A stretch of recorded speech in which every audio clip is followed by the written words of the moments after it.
اعوذ باللہ من الشیطان الرجیم بسم اللہ الرحمن الرحیم۔ پروگرام شرعی احکامات کے ساتھ اور تراویح کے بقیہ مسائل کے ساتھ ایک مرتبہ پھر آپ کی خدمت میں حاضری کا شرف حاصل ہے۔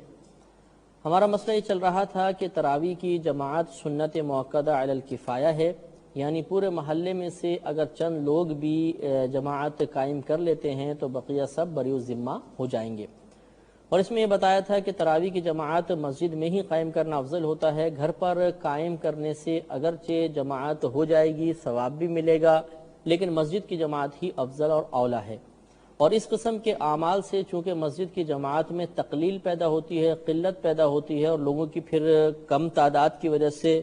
نماز کی رغبت میں کمی آتی ہے، لہذا بہت بہتر ہے کہ مسجد میں جماعت کے ساتھ ہی ادا کیا جائے۔ یہ بھی یاد رکھیں کہ بعض لوگ یہ پوچھتے ہیں کہ ہماری مسجد میں دو جماعتیں ہوتی ہیں، ایک نچلی منزل پر ایک اوپری منزل پر، تو کیا یہ دو جماعتیں تراویح کی ایک ہی مسجد میں قائم کرنا جائز ہے؟ تو یہ صورت غیر مناسب صورت ہوتی ہے، کیونکہ اس میں عموماً تنازع ہو جاتا ہے، جھگڑا ہو جاتا ہے، امام حضرات میں آپس میں چپکلش پیدا ہو جاتی ہے، کیونکہ پھر لوگ چمگویاں کرتے ہیں کہ جو اوپر والے بہت اچھا پڑھتے ہیں، بعض کہتے ہیں نیچے والے اچھا پڑھتے ہیں، اوپر والے اچھا نہیں پڑھتے ہیں، اور پھر اس میں فتنہ فساد کا بھی شدید اندیشہ ہوتا ہے، لہٰذا ایک مسجد میں ایک ہی تراویح کی جماعت قائم ہونا بہتر ہوتا ہے۔ بعض اوقات ایسا ہوتا ہے کہ ہماری قریبی مسجد میں جو حافظ صاحب ہیں ان میں کوئی شرعی عذر ہوتا ہے، یا قرآن عظیم خوبصورت انداز سے نہیں پڑھ رہے اور ذرا دور مسجد میں اچھے قاری صاحب ہیں، اچھے خوبصورت آواز میں پڑھتے ہیں،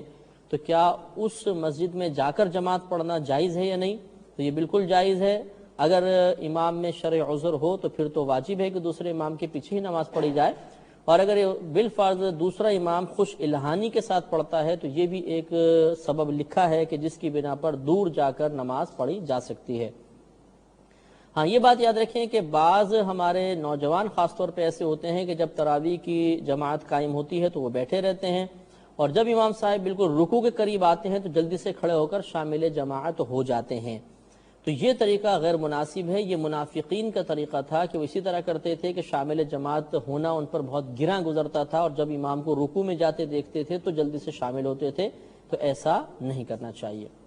اب ہم وطر کی جماعت کے بارے میں چند باتیں کرتے ہیں۔ چند باتیں میں پہلے عرض کر چکا ہوں کہ وطر کی جماعت رمضان میں مستحب ہے،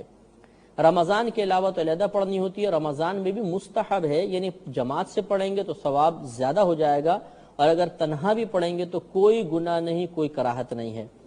اور یہ جو مسئلہ تھا کہ عشاء کے فرائض جس نے جماعت سے پڑھے وہ وطر جماعت سے پڑھ سکتا ہے، اور جس نے نہیں پڑھے وہ نہیں پڑھ سکتا، یہ میں نے آپ کو پہلے بتایا، یہ اختلافی مسئلہ ہے، اور اولا صورت یہی ہے کہ عشاء کے فرض چاہے جماعت سے پڑھیں یا نہ پڑھیں، وطر جماعت سے پڑھے جا سکتے ہیں۔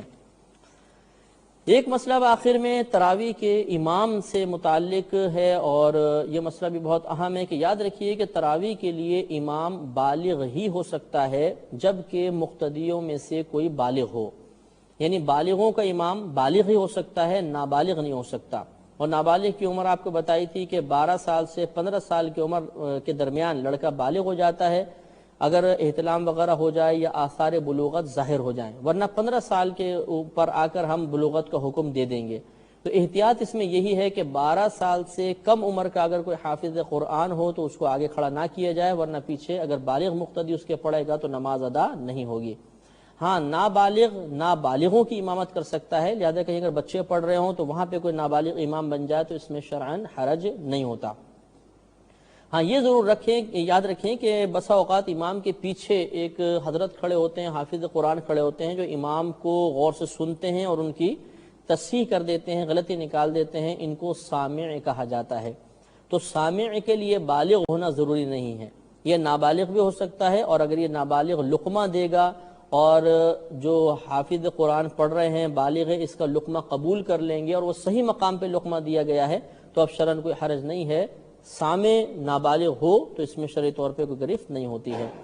ہاں، یہ ضرور ہے کہ اس کا امام جو ہے وہ عاقل بالغ ہونا چاہیے اور مکمل طور پہ شریعت کا پابند ہونا چاہیے۔ بعض حافظ قرآن پورے سال الٹی سیدھی حرکات کرتے ہیں اور رمضان میں سیزن لگانے کی غرض سے وہ فوراً مصلی پہ آگے کھڑے ہو جاتے ہیں، داڑیاں سارے سال کٹتی رہتی ہیں اور پھر ان دنوں میں داڑھی خشخشی سی ہوتی ہے اور وہ آ کے امامت کا فرض سر انجام دینے کی کوشش کرتے ہیں۔ تو ایسے حافظ کے پیچھے نماز پڑھنے میں احتیاط ہونی چاہیے، اور حفاظ کرام کو چاہیے کہ اپنے منصب کا لحاظ رکھتے ہوئے پورے سال ہی باشرہ رہنے کی کوشش کریں۔ یہ بھی یاد رکھیں کہ بعض حفاظ کرام بہت ہی تیزی کے ساتھ پڑھتے ہیں، اگر اتنی تیزی کے ساتھ پڑھا کہ لفظ چب گئے اور ٹوٹے پھوٹے الفاظ ادا ہوئے تو ایسا تیز قرآن پڑھنا گناہ ہوتا ہے، اور ایسے تیز قرآن کو سننا بھی گناہ ہوتا ہے۔ لہذا یہ کوئی قابل فخر بات نہیں ہے کہ ہم کہتے ہیں جی ماشاءاللہ فلاں مسجد کے امام صاحب تو 15 منٹ میں پورا سپارہ ختم کر دیتے ہیں، تو یہ کوئی کمال کی بات نہیں ہے۔ تیزی سے قرآن پڑھنا کمال نہیں، درست قرآن پڑھنا کمال ہے۔ لہٰذا یہ بھی ذرا اطمینان ہونا چاہیے، اور کمیٹی کے ارکان جو حفاظ کو مقرر کرنے والے ہیں وہ خاص طور پہ اس کو چیک کر لیں کہ صحیح پڑھنے والا حافظ ہی ہونا چاہیے۔ آخری مسئلہ تراویح پر اجرت کا مسئلہ ہے کہ یاد رکھیں کہ تراویح ایک عبادت ہے، اور عبادت پر اجرت طے کرنا یہ گناہ ہوتا ہے۔ لہٰذا اب ہمارے یہاں رواج چل گیا ہے کہ حافظ باقاعدہ طے کرتے ہیں جی اس تراویح کے اتنے پیسے لوں گا، کمیٹی بولتے ہیں اتنے پیسے دیں گے، پھر وہ تراویح پڑھاتے ہیں۔ یاد رکھیے کہ ایسی صورت میں تراویح کا ثواب نہیں ملے گا، اس لیے بہتر طریقہ یہ ہوتا ہے، میں اس کا حل آپ کو بتا دیتا ہوں کہ اس کا حل یہ ہے کہ اگر مثلا کمیٹی حافظ رکھنا چاہیں تو ان حافظ صاحب سے یوں کہیں، مثلا عشاء کی جماعت کا وقت نوٹ کر لیں، اور جب سحری تراویح ختم ہوتی ہے، مثلا یہ 2.5 گھنٹے یا 3 گھنٹے بنے، تو اب وہ اس طرح کہیں ان حافظ صاحب سے کہ بھئی ہم ان 3 گھنٹوں کے لیے رمضان کی تمام راتوں میں آپ کو ہم سمجھ لیں نوکر رکھتے ہیں، یا اتنے پیسے ہم آپ دیں گے، آپ ہمارا کچھ کام کریں۔ وہ کہیں کہ ٹھیک ہے میں اس وقت یا وقت آپ کو دیتا ہوں اور اتنے پیسے لیتا ہوں، تو اب آپ نے جو ان سے طے کر رہے ہیں یہ وقت کے پیسے طے کر رہے ہیں، جب وہ اس وقت کے اوپر راضی ہو جائیں اب آپ ان سے کہیں آپ تراویح پڑھائیں، عشاء کی جماعت پڑھائیں۔ تو یہ مطلب ایک جائز طریقہ ہوتا ہے۔ فرق صرف اتنا سا ہے کہ اگر وہ کہیں کہ میں تراویح کے پیسے لوں گا تو یہ تراویح پہ اجرت لینا ہوگا، اور اگر وہ کہیں کہ میں اپنے 2.5 گھنٹے دیتا ہوں، اس 2.5 گھنٹے میں اتنے پیسے لوں گا، تو یہ 2.5 گھنٹے کے پیسے طے ہو رہے ہیں، عبادت کے نہیں، تو اس میں پھر جوازی صورت نکل آئے گی۔ تو اللہ تبارک و تعالیٰ سے دعا ہے کہ رب کریم ہم سب کو تراویح کے ان تمام مسائل کو ذہن میں محفوظ رکھنے کی توفیق عطا فرمائے، اور اس رمضان میں خاص طور پر احتیاط کے ساتھ تراویح ادا کرنے کی توفیق عطا فرمائے، توفیق مرحمت فرمائے، آمین۔ تراویح کے بالتفصیل مسائل کے بعد اب انشاءاللہ ہم اعتکاف کے مسائل آپ کی خدمت میں عرض کریں گے۔ اعتکاف بھی ایک بہت ہی بہترین عبادت ہے، اور یہ سال میں فقط ایک مرتبہ، خصوصاً جس کا تعلق رمضان سے ہوتا ہے تو سال میں ایک ہی مرتبہ آتی ہے، تو اس عبادت سے بھی ہمیں ضرور برکات حاصل کرنی چاہیے، اور اللہ تعالیٰ کی بارگاہ سے جو انعامات معتکفین پر نازل ہوتے ہیں ان سے حصہ حاصل کرنے کی کوشش کرنی چاہیے، اور کم از کم اپنی پوری زندگی میں ایک بار تو اعتکاف کرنا ہی چاہیے۔ اس سے پہلے کہ میں اعتکاف کے فضائل اور اعتکاف کے دیگر مسائل کے بارے میں عرض کروں، پہلے ہم اس کی اقسام بیان کرتے ہیں کہ اعتکاف کی 3 قسمیں ہوتی ہیں۔ ایک اعتکاف واجب ہوتا ہے،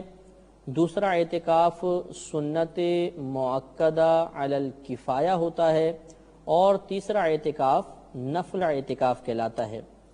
واجب اعتکاف تو وہ ہوتا ہے جو ہم نے منت وغیرہ مانی ہو، جب ہمارا وہ کام ہو جائے گا تو ہم پر اعتکاف واجب ہوگا۔ مثال کے طور پر کوئی شخص بیمار ہے، اس نے اللہ کی بارگاہ میں آواز کے ساتھ اس طرح کہا کہ یا رب کریم اگر میں اس بیماری سے اچھا ہو گیا تو تیری رضا کی خاطر 3 دن کا، 4 دن کا یا 5 دن کا اعتکاف کروں گا، تو جب اس کو صحت حاصل ہو جائے گی تو اب اس شخص پر ان دنوں کا اعتکاف کرنا واجب ہوگا۔ دوسرا سنت موقدہ علی الکفایہ ہوتا ہے۔ سنت موقدہ کا مطلب آپ کو معلوم ہے کہ جس عبادت کا کرنا باعث ثواب ہوتا ہے اور 1-2 بار ترک کرنا گناہ اور برا اور ترک کرنے کی عادت بنا لینے سے انسان گناہگار ہوتا ہے، لیکن علی الکفایہ کا مطلب یہ ہوتا ہے کہ وہ عبادت اگر بہت سارے لوگوں کی طرف سے پورے شہر میں سے ایک شخص بھی ادا کر لے گا تو سب کے سب بری ذمہ ہو جائیں گے۔ لہذا اعتکاف سنت موقدہ علی الکفایہ یعنی وہ اعتکاف کے پورے شہر والوں میں سے اگر ایک شخص بھی اعتکاف کر لے گا تو سب کے سب بری ذمہ ہو جائیں گے، اسے سنت موقدہ علی الکفایہ کہتے ہیں۔ اور یہ ہی رمضان کے آخری 10 دنوں کا اعتکاف ہوتا ہے۔ اور تیسرا ہوتا ہے مستحب یا نفل اعتکاف، اور وہ اعتکاف یہ ہے کہ جب بھی ہمیں موقع ملے ہم مسجد میں جائیں تو فوراً نفل اعتکاف کی نیت کر لیں۔ نیت دل کے پختہ ارادے کو کہتے ہیں، لہذا جب کوئی شخص مسجد میں داخل ہو اور یہ دل میں ارادہ کر لے کہ میں اعتکاف سے ہوں تو اس کا نفل اعتکاف یا مستحب اعتکاف شروع ہو جائے گا اور اس کو ثواب ملتا رہے گا۔ تو یہ جو واجب اعتکاف ہوتا ہے اور سنت موقدہ علی الکفایہ جو رمضان کا اعتکاف ہے، ان دونوں میں شرط ہوتی ہے کہ روزہ رکھا جائے، بغیر روزے کے یہ اعتکاف ادا نہیں ہوتے، جبکہ نفلی اعتکاف کے لیے روزہ شرط نہیں ہوتا، چاہے آدمی روزہ دار ہو چاہے بلا روزے کے ہو، جب بھی مسجد میں جائے اعتکاف کی نیت کر سکتا ہے۔ تو ہمارا آج کا موضوع رمضان کے 10 دنوں کا اعتکاف ہے، جنہیں ہم سنت موقدہ علی الکفایہ کہتے ہیں۔ یہ اعتکاف نبی کریم صلی اللہ علیہ وسلم کی سنت کریمہ ہے، چنانچہ بخاری و مسلم کی روایت ہے۔ سیدہ عائشہ صدیقہ رضی اللہ تعالی عنہا ارشاد فرماتی ہیں کہ نبی کریم صلی اللہ علیہ وسلم نے رمضان کے آخری عشرے کا اعتکاف فرمایا، بلکہ بعض روایات میں پورے مہینے آپ کا معتکف ہونا بھی ثابت ہے۔ چنانچہ ابو داؤد شریف کی روایت ہے، نبی کریم صلی اللہ علیہ وسلم نے رمضان کے اول 10 دنوں کا اعتکاف کیا، پھر درمیانی 10 دنوں کا کیا، اور جب آخری یعنی 20واں اعتکاف کا دن آیا تو آپ نے حجرہ مبارکہ سے یعنی مسجد سے اپنا سر باہر نکالا اور ارشاد فرمایا کہ میں نے شب قدر کو پہلے عشرے میں تلاش کیا، مجھے نہ ملی، پھر دوسرے عشرے میں تلاش کیا، نہ ملی، تو اب وہ مجھے بتایا گیا ہے کہ وہ شب قدر رمضان کے آخری عشرے میں ہے، تو جو میرے ساتھ اعتکاف کرنا چاہے وہ اعتکاف کر لے۔ تو یقیناً آپ کی اس دعوت پر کثیر صحابہ کرام نے آپ کے ساتھ اعتکاف فرمایا۔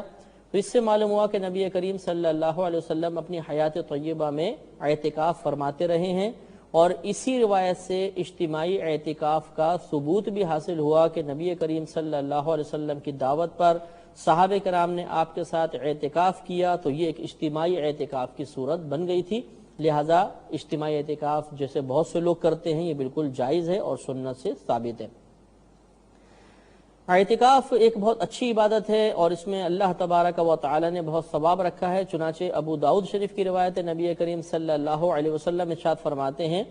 کہ جس نے رمضان کے آخری 10 دنوں کا اعتکاف کیا تو اللہ تبارک و تعالی اسے 2 حج اور 2 عمروں کا ثواب عطا فرمائے گا۔ تو اس لیے بہت ہی افضل عبادت ہوئی کہ 2 حج اور 2 عمرے، اور خود سیاہ ستہ کی ایک روایت سے ثابت ہے، کوئی ایسا بھی نہیں کہ موضوع حدیث ہو، لہٰذا ہمیں اس سے فائدہ اٹھانا چاہیے اور کم از کم زندگی میں ایک بار تو اعتکاف ضرور کرنا چاہیے۔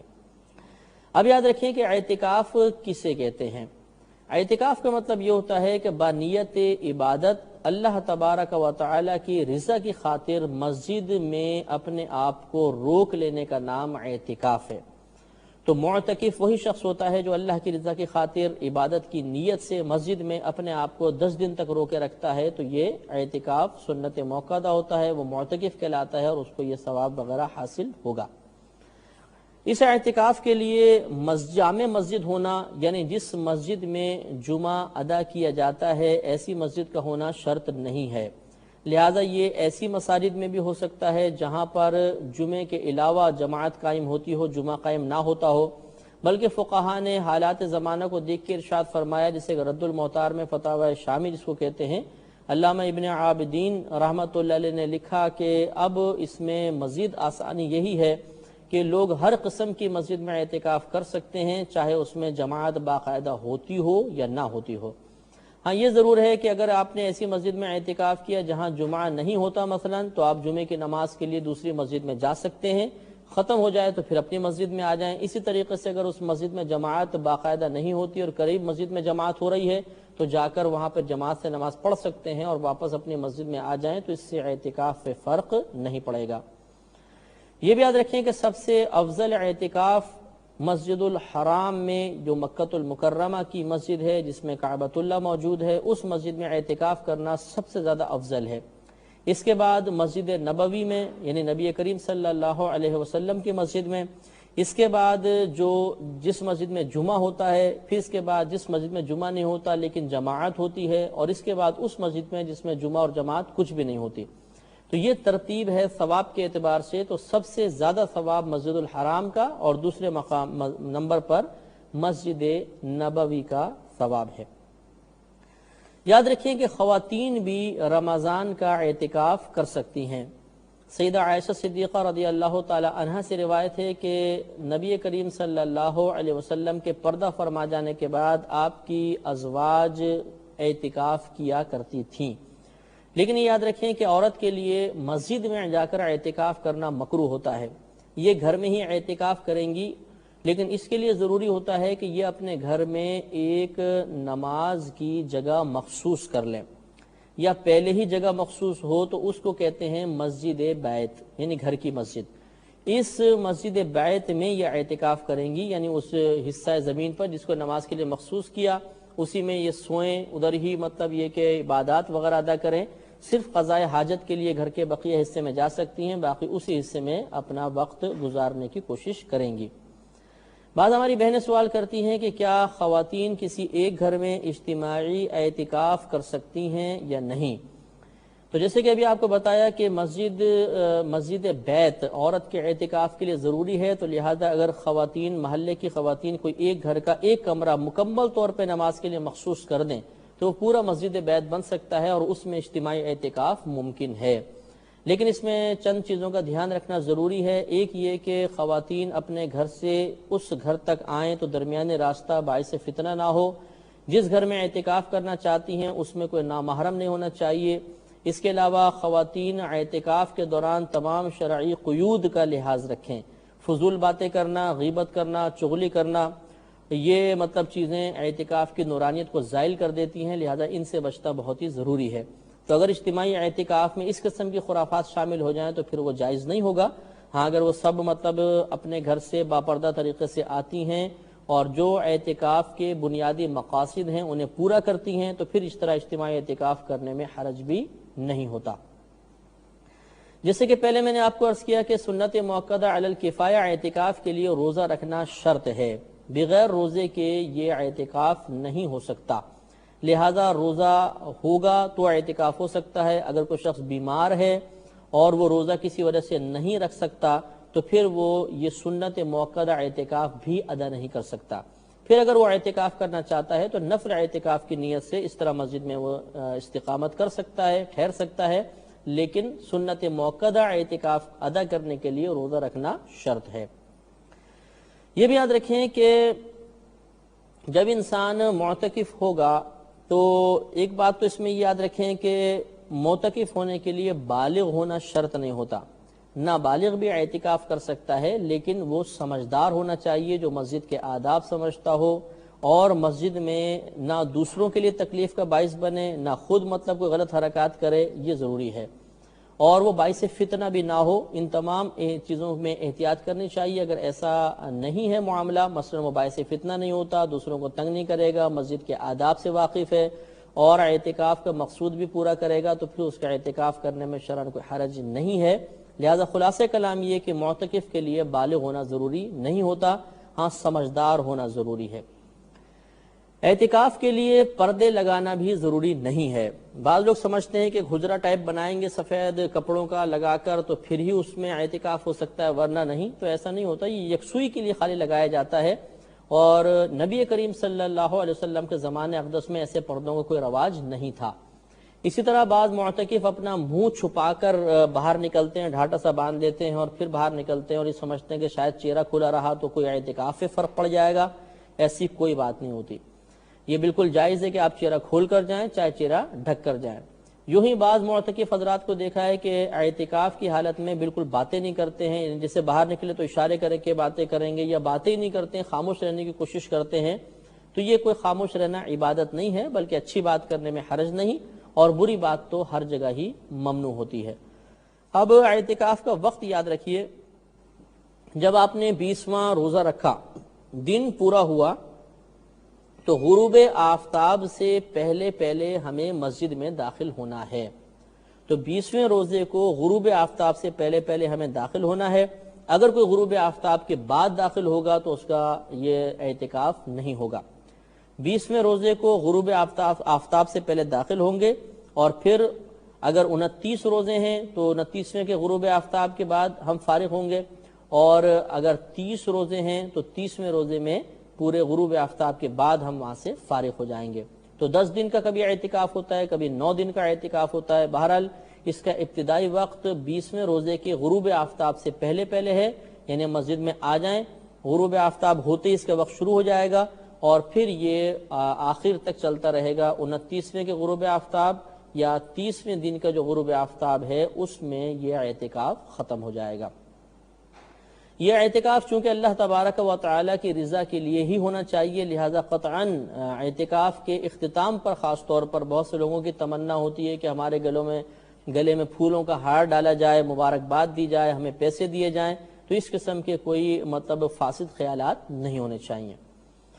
اب سوال یہ بیدار ہوتا ہے کہ دوران اعتکاف ہم کیا کریں؟ تو یاد رکھیے کہ معتکف سمجھ لیجئے اس لیے مسجد میں آتا ہے کہ وہ اللہ تبارک و تعالی سے مغفرت کا پروانہ لے کر جائے، لہذا معتکف حضرات کو چاہیے کہ وہاں پر سونے کی کثرت کرنے سے بہتر یہ ہے کہ اپنے اوقات کو تقسیم کر لیں، مختلف عبادات کے لیے ڈیوائیڈ کر لیں، اس طریقے سے کہ مثال کے طور پہ اس سے اتنے وقت میں قرآن عظیم کی تلاوت کروں گا، اس میں نوافل پڑھوں گا، اس میں اپنی سابقہ زندگی کی قضا نماز ادا کروں گا، اتنے وقت میں مطالعہ کروں گا، اتنے وقت میں درس کروں گا یا درس سنوں گا۔ تو یہ چیزیں اپنے آپ ٹائم کچھ اپنے اس طرح تقسیم کر لیں گے تو انشاءاللہ کوئی وقت ضائع نہیں ہوگا اور اعتکاف کی برکات سے مکمل طور پہ فائدہ حاصل ہوتا رہے گا۔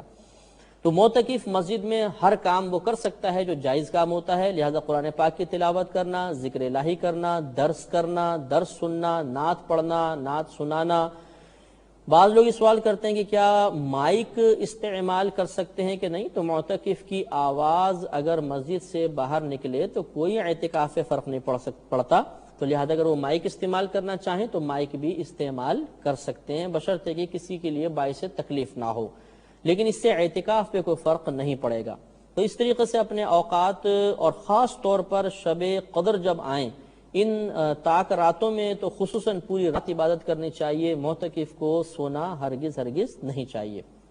بہرحال سونا منع بھی نہیں ہے، لیکن اچھا ہے اپنا جا کر وقت گزاریں اور زیادہ سے زیادہ اللہ تبارک و تعالیٰ کی رضا حاصل کرنے کی کوشش کریں۔ اب یاد رکھیں کہ معتکف کے لیے مسجد سے بلا عذر باہر نکلنا ممنوع ہوتا ہے۔ یہاں ہم یہ کہہ سکتے ہیں کہ بعض چیزیں ایسی ہیں جن سے اعتکاف ٹوٹ جاتا ہے، ان میں ایک چیز یہ ہے کہ اگر انسان بغیر کسی حاجت کے مسجد سے ایک لمحے کے لیے بھی باہر گیا، چاہے بھول کر ہی نکل گیا ہو، اس کا اعتکاف فوراً ٹوٹ جائے گا۔ لہٰذا اب تو مسجد کی 4 دیواری میں وضو خانے بھی ہیں، استنجا خانے بھی ہیں، تمام چیزیں ہوتی ہیں۔ پہلے دور میں نہیں ہوتی تھیں تو لوگوں کو مسجد سے باہر نکلنا پڑتا تھا اور جا کے وہ قضائے حاجت وغیرہ پوری کرتے تھے۔ اب یہ تمام معاملات مسجد کی 4 دیواری میں ہیں، لہٰذا اب مسجد سے بلا عذر باہر نہیں نکلنا چاہیے، بلکہ انہی جو مقامات ہیں ان میں فراغت وغیرہ حاصل کرنی چاہیے۔ لیکن بہرحال اگر بالفرض کسی مسجد کے استنجا خانے وغیرہ ایسے ہیں کہ وہاں پر طبیعت کراہت کرتی ہے، گھن محسوس ہوتی ہے، اور وہاں پر یا رش بہت زیادہ ہے اور قضاء حاجت بہت شدید ہے، تو چند یہ ضرورتیں ہیں جن کی بنا پر باہر نکلا جا سکتا ہے۔ لہذا اگر پیشاب کی شدید حاجت ہے، قضاء حاجت ہے، یا مثال کے طور پر نہانے کی حاجت ہو گئی، غسل واجب ہو گیا اور مسجد میں نہانے کا انتظام نہیں ہے، تو ایسی صورت میں باہر جایا جا سکتا ہے، لیکن جیسے ہی حاجت پوری ہو فوراً اپنے مسجد میں واپس آ جائیں۔ اور اس میں بھی اگر ایک مقام قریب ہے، ایک دور ہے، تو دور والے میں نہ جائیں بلکہ قریب والے میں جا کر اپنی حاجت کو پورا کریں اور فوراً مسجد میں آ جایا جائے۔ ایک سوال یہ پیدا ہوتا ہے کہ کیا یہ جو وضو خانہ ہے یا استنجا خانہ ہے، اس میں بلا عذر معتکف جا سکتا ہے کہ نہیں؟ تو فقہا نے اجازت دی ہے کہ وضو خانے وغیرہ پر اگر وہ مسجد کی 4 دیواری کے اندر ہے، بلا عذر جانا بھی جائز ہوتا ہے، لیکن بلا ضرورت وہاں پر بیٹھنا وغیرہ جائز نہیں ہے۔ اپنے ضرورت کے لیے جائیں، یا جیسے ہاتھ وغیرہ دھونے گئے اور پھر فوراً اپنے اندر مسجد میں تشریف لے آئیں تاکہ مسجد کی مکمل طور پہ برکات حاصل ہوتی رہیں۔ ایک مسئلہ یہ بھی پوچھا جاتا ہے کہ بسا اوقات مسجد میں احتلام ہو جاتا ہے تو کیا اس سے اعتکاف ٹوٹ جاتا ہے؟ تو یاد رکھیں کہ جس سے روزہ ٹوٹے گا اس سے اعتکاف بھی ٹوٹ جائے گا، جس چیز سے روزہ نہیں ٹوٹتا اعتکاف بھی نہیں ٹوٹے گا۔ چونکہ روزہ اعتکاف کے لیے شرط تھا، لہذا جس چیز سے روزہ ٹوٹے گا، جب روزہ گیا تو اعتکاف بھی ٹوٹ جائے گا۔ چونکہ احتلام سے روزہ نہیں ٹوٹتا، اسی وجہ سے پھر اس سے مطلب اعتکاف پہ بھی کوئی فرق نہیں پڑے گا۔ لیکن اتنا مسئلہ ضرور ہے کہ اگر معتکف کی آنکھ کھلی اور اس نے محسوس کیا کہ مجھے احتلام ہو گیا ہے تو وہ ایک لمحہ بھی اب مسجد میں نہیں ٹھہر سکتا، بلکہ حکم یہ ہوگا کہ فوراً تیمم کرے، چاہے وہ قریبی جو مطلب فرش ہے سنگ مرمر کا اس سے کر لے، یا دیوار اگر چونے کی ہے تو چونے کی دیوار سے وہ فوراً تیمم کرے اور پھر وہ مسجد سے باہر نکل جائے، اور باہر نکل کے پھر کسی سے کپڑے وغیرہ منگائے، غسل وغیرہ کرنے کے بعد مسجد میں آئے۔ لہذا اگر کوئی شخص کو کسی کو احتلام ہوا اور وہ ویسے ہی لیٹا رہا تب بھی گناہگار ہوگا، اور بغیر تیمم کیے مسجد سے باہر نکلا تب بھی گناہگار ہوگا۔ لہذا فوراً اٹھنا ہے اور فوراً تیمم کر کے پھر باہر نکلنا ہے۔ یہ بھی یاد رکھیں کہ دوران اعتکاف دنیاوی باتیں نہیں کرنی چاہیے، حتی الامکان دینی باتیں ہی کریں، دنیاوی باتیں کرنا بلا عذر مکروہ ہوتا ہے۔ اعتکاف کے دوران حتی الامکان